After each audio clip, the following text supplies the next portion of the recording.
Hello, this is Jed Brewer with Below the Line Club and Study Groups.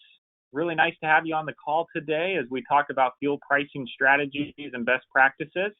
Wishing you a very happy November as we move towards Thanksgiving and the holiday season, at least here in the U.S. I mentioned that because one of our presenters today, Mark Truman, who's the Chief Revenue Officer at Edge Petrol, is over in the UK. So, Mark, I'm really glad to have you join us from on the other side of the pond, as they say.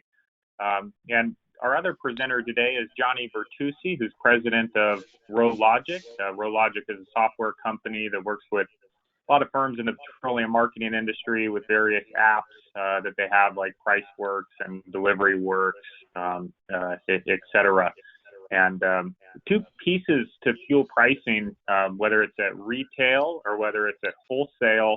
But if we can move the needle at all in terms of pricing more intelligently or getting a fraction of a cent more in gross profit on each gallon that we sell, it can be very big dollars to us at the end of the day on our bottom lines. So very pleased to talk about this important topic, and then to have Mark Truman and Edge Petrol speaking a little bit to retail pricing, and then Johnny Bertucci at RowLogic speaking some to more wholesale or petroleum marketer pricing. We call it kind of retail pricing 101, petroleum marketer pricing 101. So couple ground rules as you're signing in here. We want this to be as educational as possible. I've got you on mute to kind of keep the background noise down to a minimum, but we do want to get your questions asked and answered. So if you do have a question, please type it into the GoToWebinar dialog box on the right of your screen. I will be able to read those and I can pass them along to our presenters at the appropriate time. So please do ask those questions that you have. And then these PowerPoint slides that Mark and Johnny will be going through, we'll make those available to you at the close of the call after we get them posted and everything. So with that in mind, Mark, I'm going to turn the floor over to you so you can dive in and start talking about retail pricing 101. How do we win customers without using our street price? How retailers are changing their focus away from the competition, and what key strategies can we implement that are going to help us grow our retail fuel business? Mark, please take it away.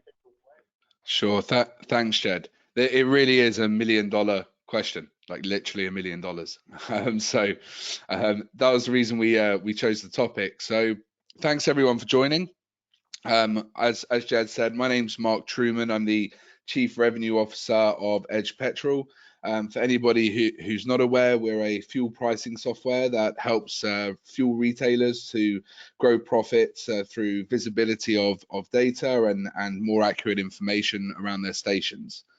So when we talk about winning customers without using the street price and how to kind of get away from, as I've described it here, the chains of the competition, it's important to realize from the off that the status quo in the market has very much changed. We actually, this phrase was something that came up maybe 6 or 7 times when we were talking to retailers at NACS, or so I was told, because at the time I wasn't actually able to get over that. But there's a lot of talk, and there's loads of talk if you read any of the industry publications about how the market is changing and the future evolution of gas stations. But as you'll probably know, if you look at the last kind of 3 to 5 and even 10 years, like the fuel landscape has actually already changed. So I get a bit more specific with that and go through the different points. And the first is how the supply chain has changed.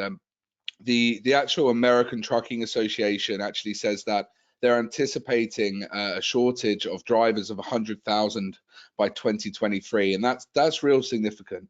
Whether it's pipelines getting hacked or these driver shortages in certain parts of the country and in many areas, there's kind of less flexibility on when you can take a tanker. This isn't a recent challenge. I mean, bigger players have already had that greater flexibility. Of course, as the fuel marketers that are on this call will know, they also have, if you own your own trucks, you also have that kind of flexibility. But as the market continues to consolidate and this shortage kind of takes hold a bit more, it's going to be harder and harder to match the economies of scale they have and also to drive profit through any supply strategies that you might have in place. And right on the other end, you've got consumers.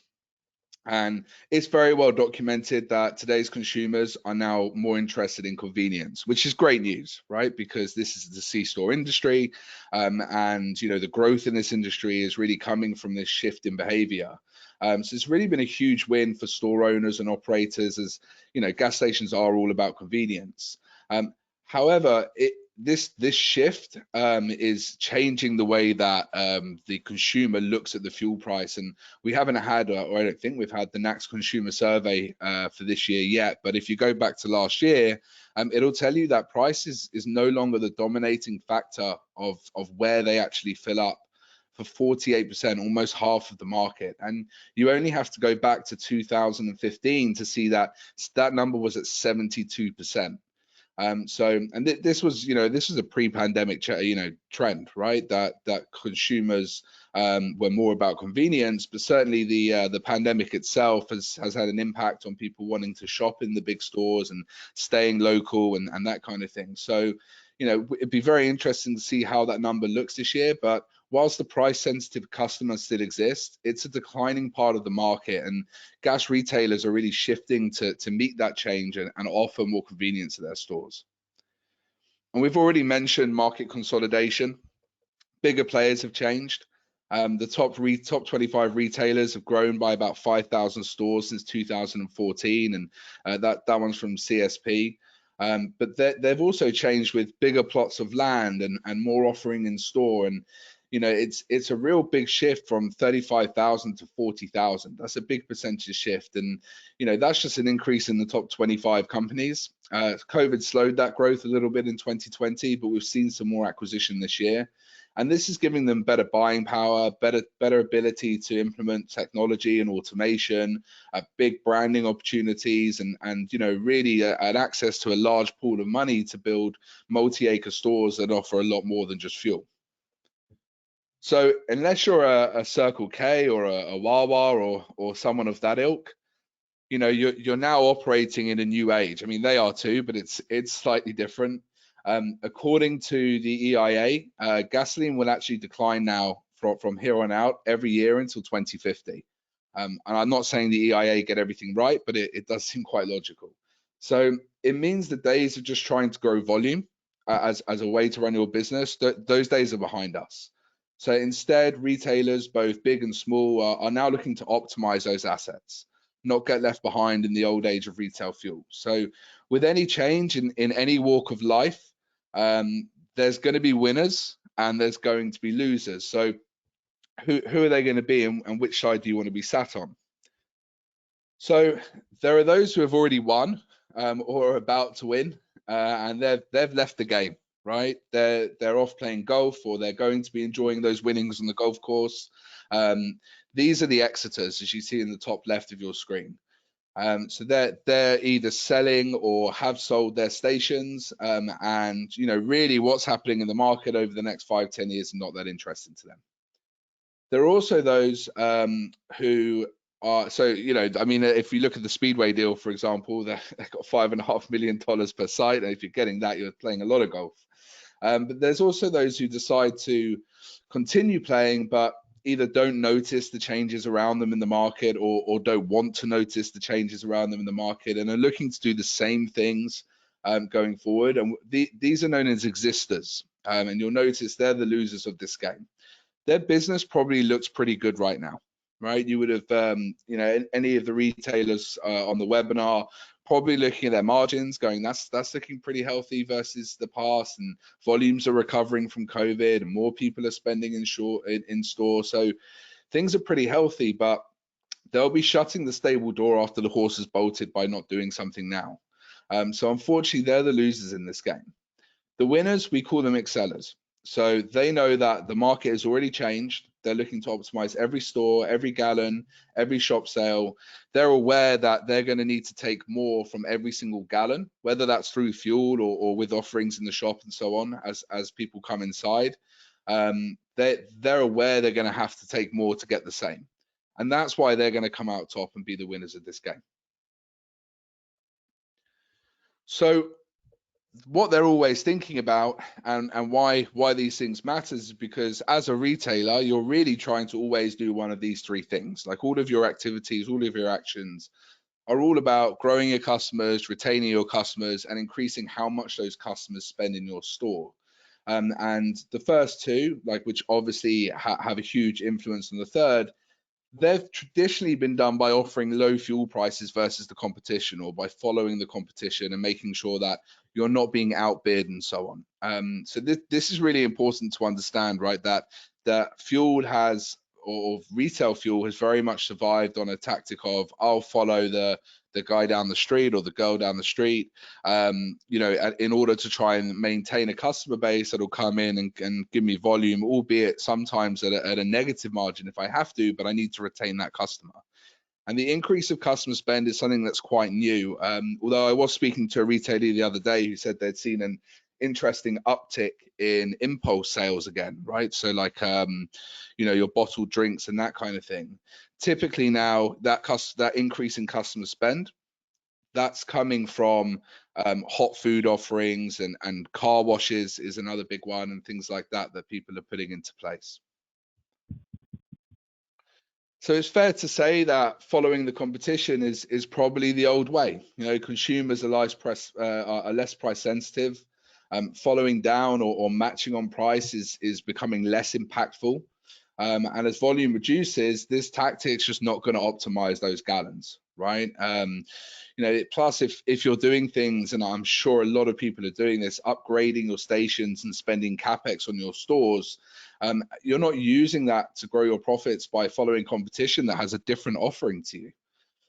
You've got to set your own pricing and your own pricing strategies around your stores. So what can you actually do? Because it's not just about pricing, right? It's about an entirety of or the overall view of your store, which is now influencing why people visit and why people come to your sites.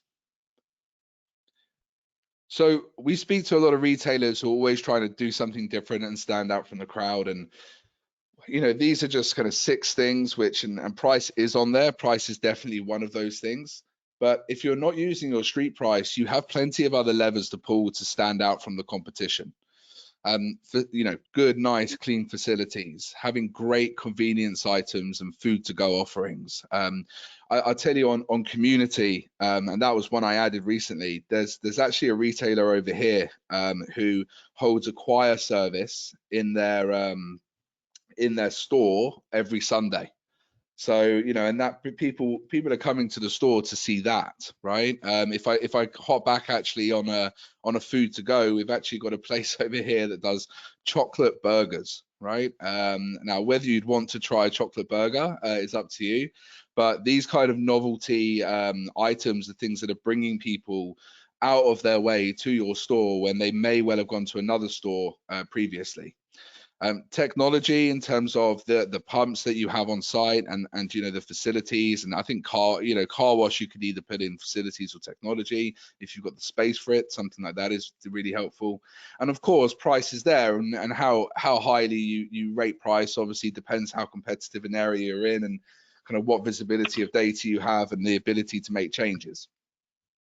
But it's not just about doing these things, it's also about shouting about them. And you know, there's a really, you know, traditional advertising, it's expensive. It's you know, certainly the on the off-site advertising side, it's very difficult to, you know, you stick up a billboard, you don't know who see it, it's hard to really judge what type of return of investment you're getting. On-site advertising, I know that one of our partners, DFS, they offer kind of a solution now which you know, you can advertise at the pump to try and increase that basket spend in store. But the number one thing that we're finding is being used more and more is social media. And it's not just a case of having a presence on social media, but engaging and understanding what the customers want from your store. And we've got some great examples. You know, in Alabama, for example, you know, this is actually a study group, so below the line member in Tangmart or Ira Phillips. They are they are doing social media advertising.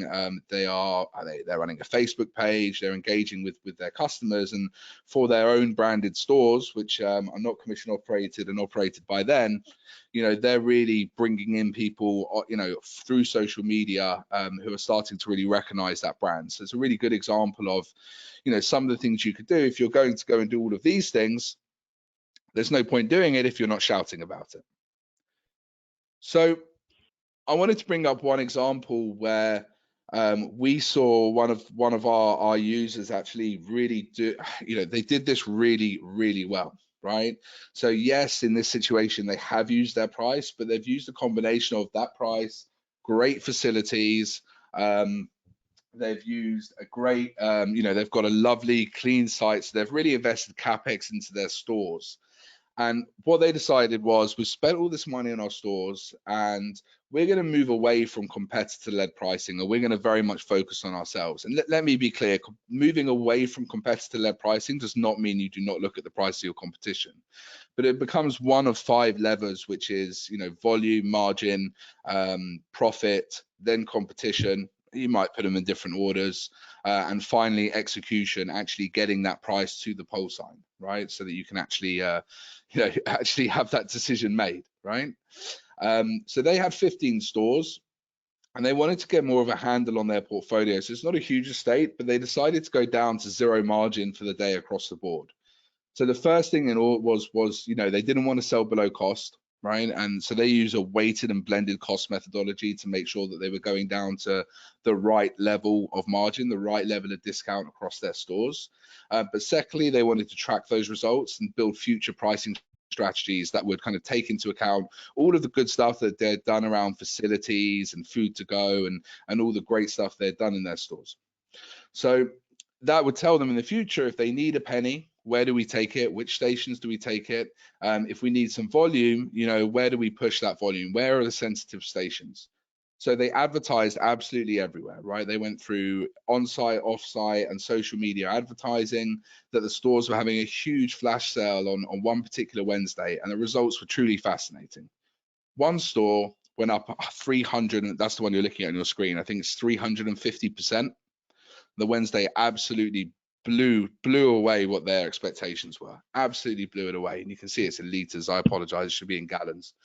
And another store only moved 25%, right? So they've identified there that one store is extremely sensitive and the others aren't. And it was amazing because the least sensitive stores that they identified, these were the ones where people really weren't coming for the price, right? They were coming because the facilities were so good. So it taught them something about their stores, but it's a really good example of where they stopped thinking about the competition and they started thinking about more of what they were doing.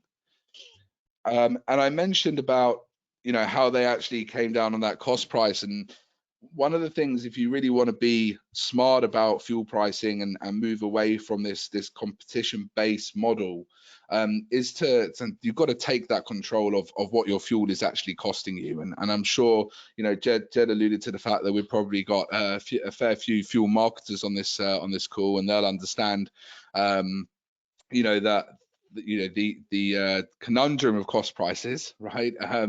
But using a replacement cost, so using today's cost of product, can actually skew your margins by up to 20 cents per gallon. And we've actually seen 70 cents per gallon when the oil price dropped last year. And what we mean by that is when we speak to retailers, the majority that aren't using some software, they're typically using this replacement cost number because that is the best number available to them. What we mean by replacement cost is the cost of fuel if you were to take a tanker today. The problem with that number is you may not even have taken a delivery today, first of all. But even if you have, there's old fuel in the tanks from different deliveries at different cost prices, and you can be way off, right? You can be totally off. And what most retailers are trying to get to is a weighted blend of what's currently in the tank. And again, this came up time and time again at NACS. And when you start looking at the data and the difference between these two numbers, there's a very, very clear reason why they're trying to get to that number. So we actually took this from a 6-month period back in 2020, which was a crazy year, but it's another crazy year this year, and next year will be a crazy year too.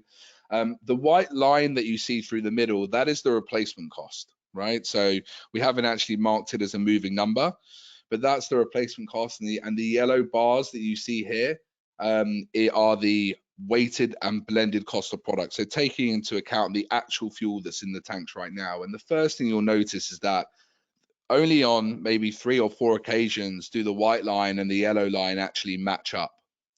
And you can see how big these discrepancies can get to, right? You're usually looking at, you know, between 2 and 5 cents, maybe 6 cents. At one point, I think it hit 15, I did, it's on my screen, 15.7 cents per gallon higher. And another point, it was 10 cents per gallon lower. And you start asking yourself, like, if you're not just going to blindly follow the competition, like, how are you going to make a pricing decision if you don't know what the real cost of product that's in your tank? And the opportunities you're missing here are when the price is higher than you thought, when your cost price is higher, you know, you may need to try and reach for some extra margin, or you're going to be pretty disappointed when the accounts come in at the end of the month or when you find out at the end of the week. On the flip side, if you are in a competitive area and you can be charging less and you can get closer to your competition, but you don't think you can because your replacement cost is dictating that you can't, you might end up missing the opportunity to grow some volume, right, when your cost is lower than you thought, which you'll see on the majority of the second half of the screen here, right? So it's really, you know, tying this in with understanding those real-time volumes and all those real-time data sets to be able to price a little bit better. And it has some serious results. So we actually saw, I'm going to give one example here where one customer that we have switched from using the competition to set their pulse line price, and they were using volume and a weighted and blended margin instead. And what they had always traditionally done is they'd use the competition and said, look, we're always going to sit, you know, they were a premium brand and they were saying we're never going to match, but we're always going to sit 5 cents above the local competition, no matter what. That's what we do. And when the competition moved down, they would follow straight away. But by seeing their live volumes, what they actually decided to do was say, well, look, why don't we only do this? Why don't we only follow when we actually start seeing a material impact in volumes? So they were actually able to hold their margin for a couple more days. They had margin targets, so they were able to know whether they actually even needed to do that or not at any given point in time, because they could see that weighted and blended margin rather than the replacement cost margin. And these extra days of having extra margin across the year led to an 18% increase in profit from fuel. No impact on the shop, right? No difference in the shop sales. And that's a huge amount of money for them, right? You know, they've since reinvested into their stores, and actually now their volumes are higher because obviously everyone's comparing to 2019 these days. Their volumes are actually higher than they were in 2019. You know, so they've come through the COVID lull, if you like, and they're out the other side and they're absolutely firing, right? They've taken this profit and they've reinvested. So there's been a real shift in how these retailers are thinking. So, Mark, a question for you. Why do you think most independents use the competition as a trigger to move their prices? Maybe that's a question for independents. No, it's a fair question. It's not like I've walked into many sales meetings and asked them what they're using. They said replaceable cost, and I've gone, why? But I think the reason is because for 2 reasons. One is accessibility of data and information, right? There are, like spreadsheets do amazing things. Like obviously we still use spreadsheets, but you're not going to be able to track the live weight and blend of your tanks with a spreadsheet. So from an automation or from a data accessibility perspective, replacement cost is a very logical number to use. And on top of that, it's a number that's been used because of that reason, it's a number that's been used for a very long time that retailers are very comfortable with. But also, you know, even using that, you know, don't get me wrong, with a replacement cost number, it's very possible to run, you know, up until this point in time, people have run very successful fuel pricing strategies off of that number.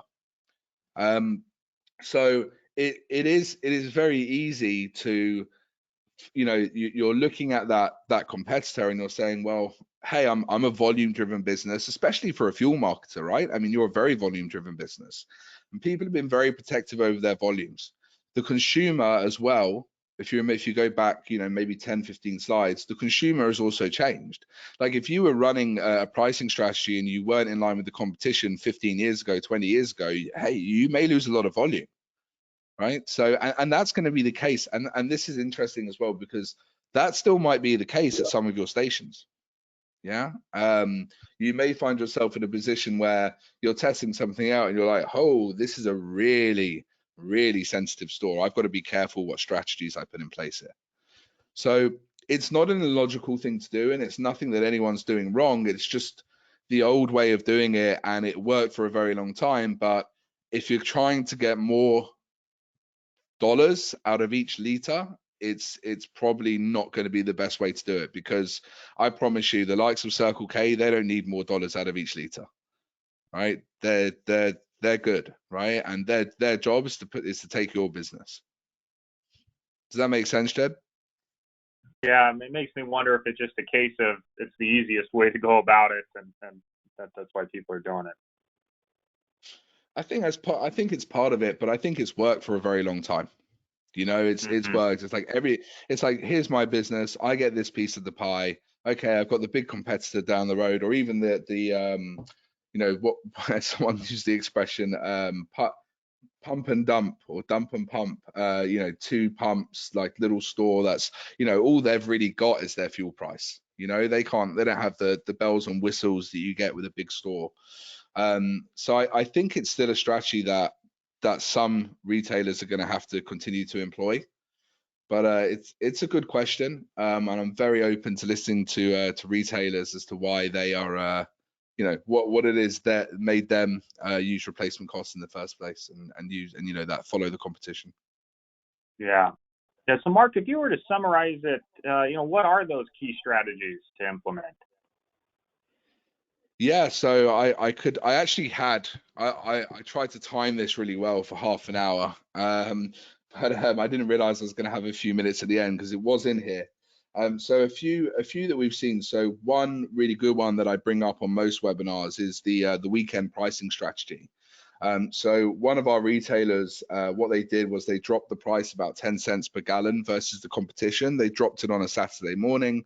They reverted it back on a Sunday evening, and they saw a 35% uplift in volume over the weekend. And that's a pretty standard and straightforward, kind of pricing strategy that anyone can implement with or without software.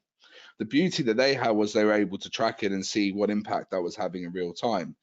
But what they realized, and this was the amazing part, is they'd up their volume at the weekend. Profit from fuel was flat, but they'd sold more. They've got subways on their sites. They'd sold some more subways. But amazingly, the increase in volume which drove profit came in the week. So they saw a 10% uplift in weekly volumes, in midweek volumes, because the customer that came to fill up their tanks at the weekend, the site's nice, the facilities are good, there's food to go in Subway, and they like the experience. So they came back, and on a Tuesday or a Thursday, they're aware the price is back to where it was. They're putting in $5 here, $10 here, right, to get them to the weekend. But at the weekend, they were coming back and doing their fill up. So that, we go back to that slide. I'm going to do a big dive back here. We go back to that slide. They've grown their customers. They've kept them, right? And then they're increasing their spend because they're actually giving them, and they're buying fuel at full volume during the week, right? Full margin during the week. So that was a really good one. Another one which we work on customers with is around the spread between the different grades, between your regular, your mid, and your premium grades. And how you manage them. Really good example of someone who put up their premium grade by 20 cents. And it sounds like a big uplift. It had no influence on volumes. They had all this extra kind of profit that they were taking from that premium grade. And they decided to give that back to the regular grade customer.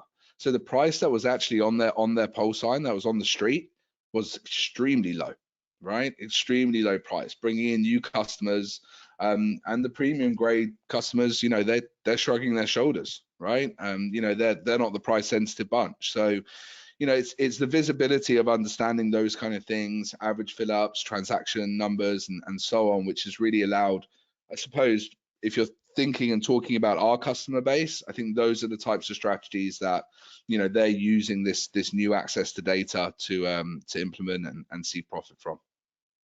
And Mark, real quick as we wrap up, is there a way to intelligently develop these strategies, or is it more just a guess and check kind of thing? Oh, let me try lowering the price on the weekends or increasing on the weekends, or is there something that can push us to those strategies?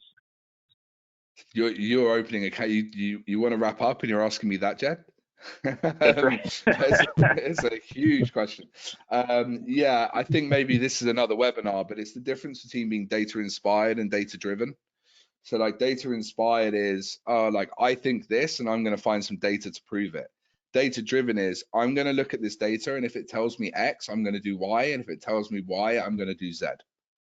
And I think it's the one consistency in that whole thing is data, right? You need data and you need information, and I'd love to know how many people on this call have been a fuel retailer for anything less than 10 years. I think it's very few, right? And yeah. You know, the knowledge is there, the experience is there, right? We're talking about a market that knows their industry inside out. They don't need anyone to tell them anything. Or, you know, all they need is access to better information, and the right decisions come, right? And then, you know, sometimes they work out, sometimes they don't, but at least, you know, what we're trying to do is give quick visibility of that so you can act, change, and kind of be agile. That's what we do as a business through our software. So yeah, that there's a longer answer to that, but I'm not going to give it now. I'm going to hand over. All right. Well, thank you so much, Mark. Really appreciate the insight that you offer there. And yeah, as Mark indicated, we're going to switch gears here to Johnny Bertucci at RowLogic, and Johnny's going to speak less to retail pricing, but more to, I'd call it the petroleum marketer pricing, or on the wholesale side, best practices in gathering prices, organizing prices, sending prices, analyzing prices, et cetera. So Johnny, take it away, sir. Will do. I assume you're able to see my screen? I can. Yeah, it looks good. Awesome. Okay. So yeah. So as Jed said, kind of on the wholesale side, the petroleum marketing side, just to talk about how to deal with prices. Jed mentioned my name is Johnny Bertucci, president of RowLogic, and been hanging around petroleum marketing software for a long time. And so, you know, try and talk about pricing a little bit in these categories. You know, first we get some prices, then we kind of organize them, send some out to our customers, and then once we start collecting data, we can do some analysis. So let's just start right away with gathering prices. Most petroleum marketers, especially if you're single brand or branded, you're getting your prices from DTN. Your supplier is sending them to DTN. You're pulling them from DTN, maybe putting them in your back office, whatnot. But DTN, while supplying lots and lots of petroleum marketers pricing, oftentimes you'll have other sources of your pricing. You know, Opus, Argus, and Platts. Usually, if you have a contract of any sort, that contract is based on, let's say, an Opus average, or, you know, I've seen more than my share of, you know, here's a contract that, you know, the gas is based on Opus and the ethanol is based on Platts, and so you're constructing a price based on, you know, two different sources. And then, you know, additionally, besides the source of the price, you know, so the supplier is sending it, how's it coming, you know, again, DTN being the mainstay, but a lot of your contracts will come via email. Some of the contracts will come via FTP, and worst case scenario, but happens far more frequently than you would think, is you know, it's just on a website and kind of doing a web scrape to get the prices. So, you know, your prices can come from a variety of sources, and I'm gonna jump, you know, into organizing, but the challenge is, you know, when they come through DTN and everything is nice and neat, that's fine, but you really want to be also including these other prices that you're getting into your mix so that you can actually get a full picture of all of your pricing. And especially if you're, delivering fuel, let's say unbranded, where you have a choice of who the supplier you want to pull from is, then you definitely want to have all these things organized into a place where you can actually do that. And so, the first part of this whole, if you will, pricing 101 is how do we get our prices and where do they come from? And you want to be able to actually, put your hands on all of those prices in one space, no matter how they come in and no matter where they come from. And so, once we start, getting these prices, I have here how can we organize them?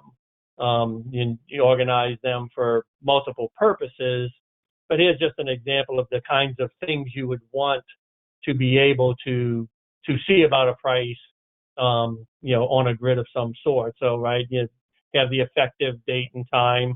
Most prices come in, hours before if they're effective at 1800 hours. You have your midnight contracts. The actual posted price, typically a supplier will send you a price, but you may have a terms discount.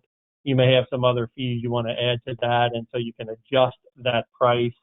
So you have sort of a posted price and then an adjusted price. You'll notice here on the screen I have a posted price with a G behind it and a adjusted price with an N behind it. Back in the day, we used to call it gross and net prices, not to be confused with gross and net temperature adjusted gallons.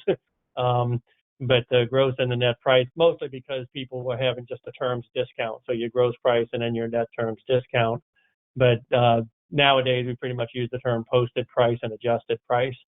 Notice I always still have a movement. You want to know what the movement is from the prior price, and then actually an indicator of an upcoming price. So in this case, you're looking at the grid. You can see. Let's just look at the very first one, Chevron. I've got an 1800 hour price. 294 gross, 293 net or adjusted. The movement, and then a future price decrease. One of the things that you want to kind of, be able to see from a set of prices is, who's my low.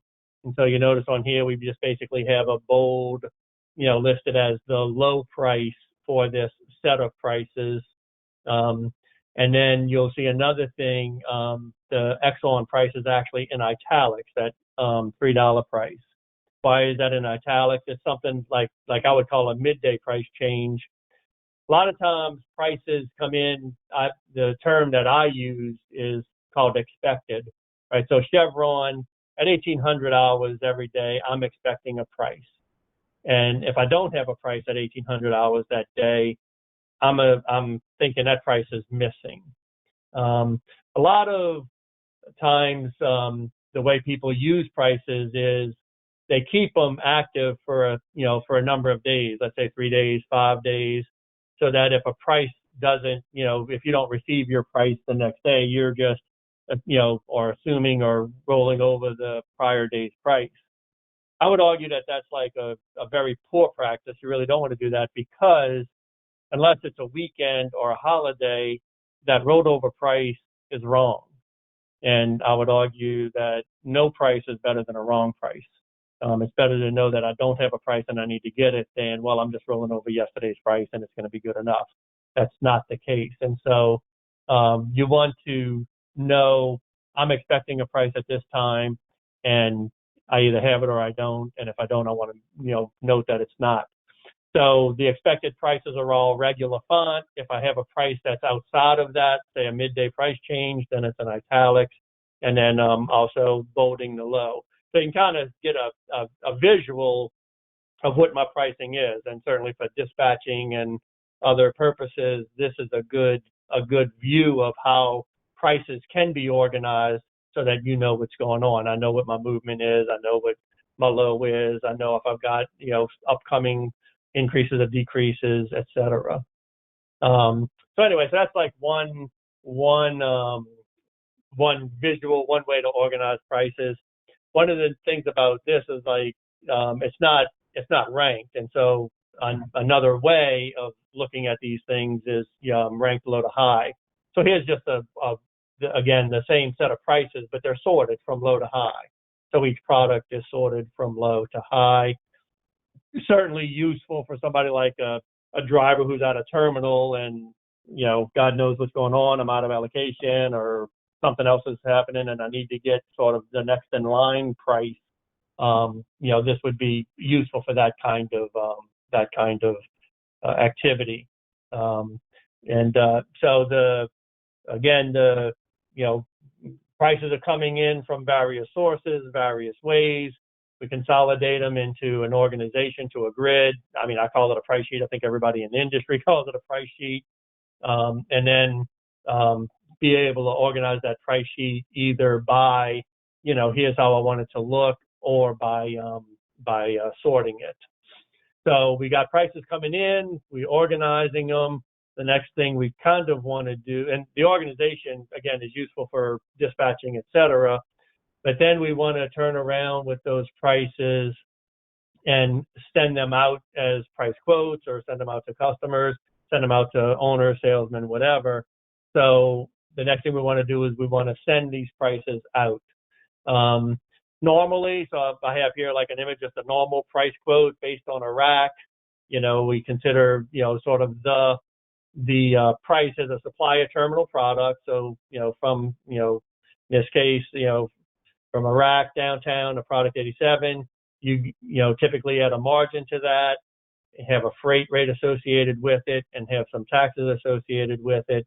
And you can, basically, for this customer, in this case, it's called Fastmark, but I'm taking, a rack and I'm applying a margin, some freight and taxes, and I'm going to be able to send it out to a customer. 90% of the time, that's probably how it's working, especially if it's a branded site or a branded customer. You're picking up a branded product, dropping a branded product load. You're just going to mark that up a certain amount off of that rack. But you can get more sophisticated and really, do more things like, blended pricing. So, typically, a supplier will send you a price, an 87, 89, 93, for example. So they'll send you a price, and they've given you an 89 price, but you're not buying 89 products from the supplier. You're just picking up 87 and 93, and you're blending at the pump. Well, if you're blending at the pump is 70-30 or 60-40 or whatever it is, the price that you're going to be passing on to your customer and then, the margin on it may not accurately reflect what's actually going on. That's just one example of a way you can blend a price. So rather than just taking the supplier's word for the price, you're actually doing your own blended price. That's useful also for ethanol blends and for biodiesel blends if you're buying the product separately. So that's like a price quote based on a blended price. Another option is to basically send the customer the lowest or the highest of a set of prices. So I have a customer and basically we've agreed to send him the lowest of a set of racks or a set of terminals, and so we can do that as well. It's another way of managing how we send prices and what we send to a particular customer. So in this case, it's just each product, we're just selecting the lowest price. Again, maybe the highest, maybe the second low, and sending them that price quote. Lastly, hey, a quick question to interrupt you before you get on to sending prices. A member asked, and he just said there are wholesale pricing and buying tools that support buying a truckload of various fuel grades at the optimal pricing based on the per gallon cost of each grade and the number of gallons purchased. However, and the question is, do wholesale pricing tools exist that support buying a load of various grades from one supplier at one terminal based on which of those suppliers has the lowest unleaded 87 grade? That's a good question. I'm not certainly that's I'm not aware of the tools that would exist to allow you to do that. You can do that. What I'm actually about to show is sort of how to do that from the other side, from you sending it. Actually, maybe this actually what I'm going to show answers that question, and the person who's asking the question can maybe confirm or deny. The terminology I use is lowest common terminal. Again, the lowest common terminal, which is the example I'm showing now, and again, the person asking the question can confirm, is maybe 87 is the lowest, but because of what I'm picking up, 93 is infinitely lower, or 87 is higher, or whatever. The lowest common terminal would be, I want to figure out what's the lowest load I'm picking up in this, like let's say 6,000 of 87, 1,000 of 93, and 1,000 of diesel. Well, I want to know what's the lowest overall pickup. I'm not going to send my truck to this terminal and then 50 miles across town to another terminal, and then go deliver it. I mean, if I did that, I'd certainly have to realize the cost would have to justify that. Typically, like you were saying, I'm going to the terminal that has the lowest 87 price, let's say. And even if the 93 is high and the diesel's high, it doesn't matter. I'm going to this 87 terminal. Whereas, what if you could figure out that, what? It's like, yeah, 87 is low at this terminal, but the 93 in diesel is high enough that if I really went to this other terminal, even though my 87 is higher, my overall cost is lower. And so that's what I call lowest common terminal. Some people want to call it a best buy. I hesitate to call it a best buy because, in my opinion, there's too many other factors that come into best buy. Like, is it really the best buy? You could probably figure out a case where it's not. But so the terminology I came up with was lowest common terminal. And then you can kind of see, like, this is what it would look like, right? So if I'm doing my 611, these are the prices and the freight and the load cost. And so I can figure out what the best terminal overall would be to go to. Is that what you were asking, Jed? I'm not sure if I caught that correctly. Yeah, what the member says is I refer to the pricing model that you shared as the quote-unquote optimal pricing model. Yeah. But that doesn't necessarily get me the lowest 87 grade price. So, yes, I want to stay with the same vendor at the same terminal for that buy. Right, exactly. And so this would be like what that could look like, right? It's the lowest common terminal of the set of terminals that I want to pick up for this load, and depending on how you're pricing your customer, you pass it on to the customer or not. But it would be a way to figure out where the best buy, I use that term loosely, where the best buy would come from. And so those were, like, I guess, 4 different ways of, kind of calculating prices for a customer, blending it, lowest of, highest of, lowest common terminal. And then you want to send the price to your customer. And so here's an example of, like, an email that might be sent out. Some considerations as you sending these prices out would be, like, am I showing only the total price, or am I showing the freight and the tax broken out? If the freight and tax is 0, do I show them or hide them? How many decimals am I sending? Am I including freight in the base price? A lot of marketers like to hide the freight into the base price because the freight and the margin are more fungible. The ability to add custom messages, etc. But this would be like what a price email could look like. Additionally, sending prices, other, like, options are, if you have a mobile app, the customer could have a mobile app and his prices could be pushed to him via mobile app. There's lots of ways you can have, like, a login for the customer to log into a website and see his prices that way.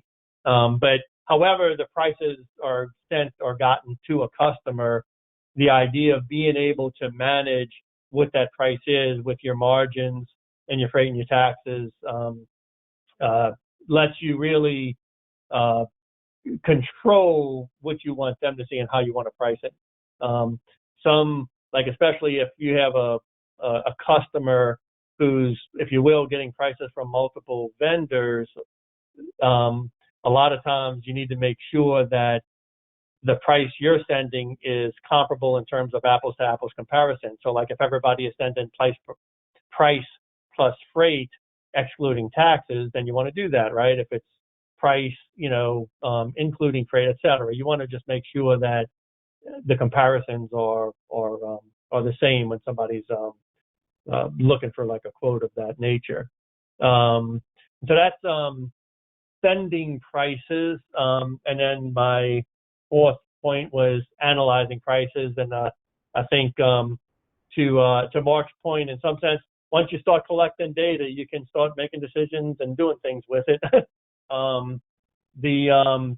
Comparing racks and contract over time to ensure value. So like you can get, now that we're collecting all these prices, we can, analyze them. Of like, if I have a contract, is that contract, typically I have a contract because it's given me a better value, but is it really? Let me compare my contract against some other benchmarks to see if they really are giving me value.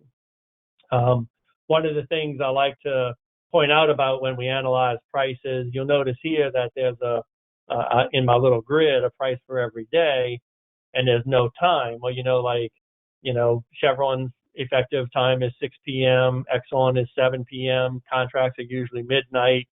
So what you want to do is when you're comparing or analyzing prices, you want to make sure that you're kind of using that end of day price, like sort of excluding the midday and kind of what is the price for the day. And so that's kind of what like this grid shows.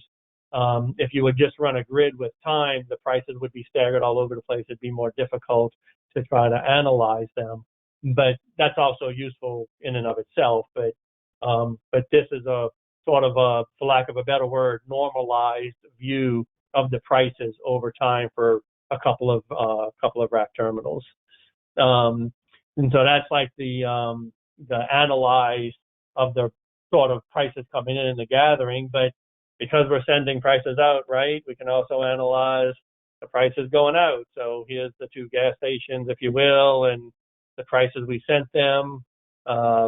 We can view this, and what you might want to consider is like, if I'm changing margins, what impact does that have? The freight changes with or without taxes, kind of to view, again, you want to compare apples to apples. And so, you might want to compare some customers. Let me just see what the base price is, because the taxes and the freight are going to be different. So let me just compare base prices. And then, of course, there's situations where, no, I really need to compare total price. I need to see what everything is included. So again, the analyzing of prices, both the racks and also the customers, is possible if you're gathering these things and collecting that data.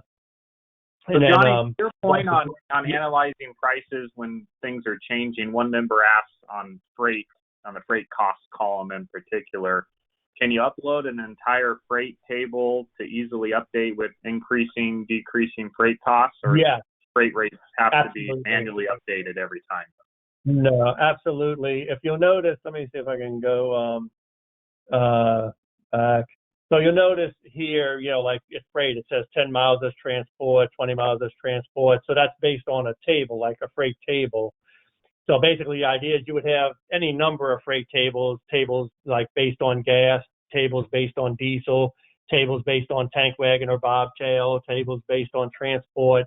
And then you just, in a sense, reference that table. So this customer, whatever, the downtown rack is 10 miles from the terminal. So he's, that's 10 miles. Let me find just a sort of simple, like this would be more simple, right? So he's 30 miles from the terminal, transport, so that's going to be his freight.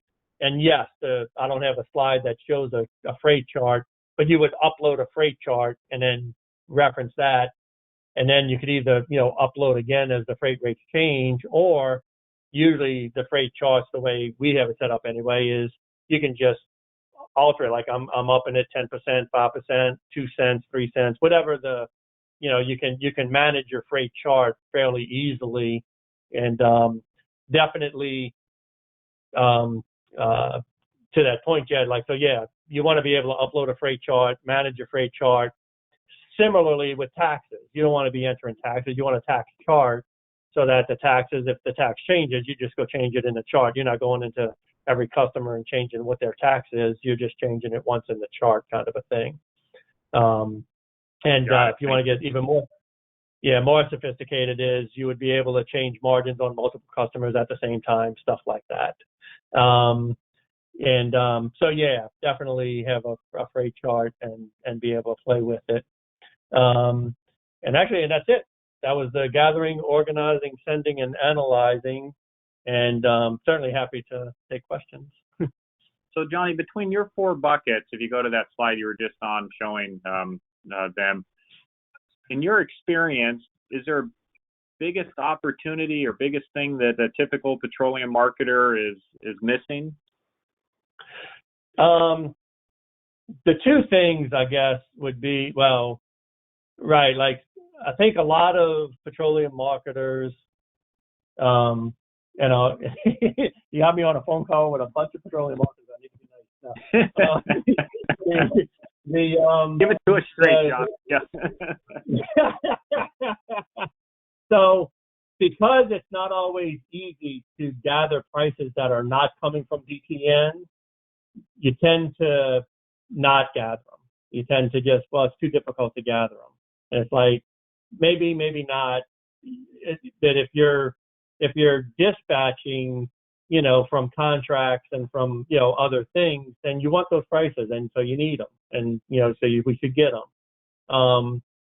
The other thing I would say is when sending prices, again, it's easier to just do the straightforward, let me just send 5 cents over this rack or 2 cents over this rack, without realizing, like, well, if you're unbranded and you have an allocation issues and whatnot, it might be a good idea to do a little bit more sophisticated price quotes to your customers. Now, a lot of times these price quotes, you just say, this is a price quote. The actual price will be when I list the product, which is fine because that covers you if the price goes up or the price goes down.